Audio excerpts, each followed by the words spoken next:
হরে কৃষ্ণ। আমি চলে এসেছি আপনাদের সামনে নতুন একটা ভিডিও নিয়ে। আমি চলে আসলাম আবার রান্নাঘরে।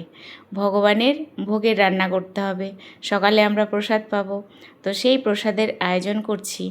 আমি প্রথমে গোটা মৌরি, গোটা ধনে, গোটা জিরে আর একটু সাজিরা, শুকনো লঙ্কা, তেজপাতা, জায়ফল আর জয়িত্রী এই সব কিছু কড়াইয়ে একটু নেড়ে আমি মিক্সিতে একটা পাউডার করে নিলাম।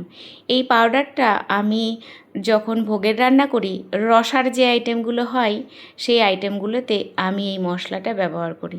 তো মশলাটা একবারে অনেকটাই করে নিলাম, আমার প্রত্যেক দিন লাগবে।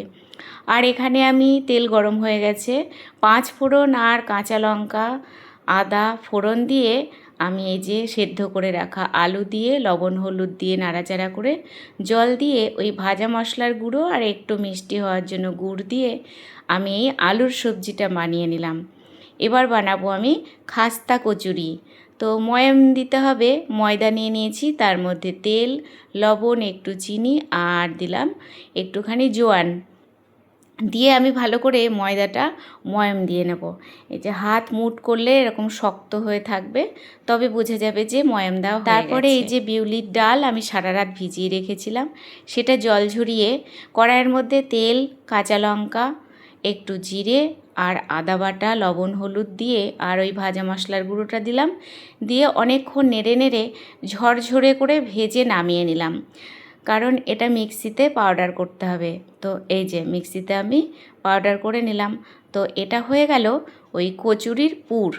তো ময়দাটাকে আমি এরকম বাটির মতো করে নিয়ে এই পুরটা এর মধ্যে ভরে মুখটা আটকে, এটা কিন্তু চাকতি বেলনাতে বেলা যাবে না, এটা একটু মোটা করে হাত দিয়ে এরকম করে চেপটে নিলেই হয়ে যাবে। এই যে এরকম সাইজ করে নিয়েছি। এগুলো ছোটো ছোটোই করতে হয়, বেশি বড় না করলেও হয়।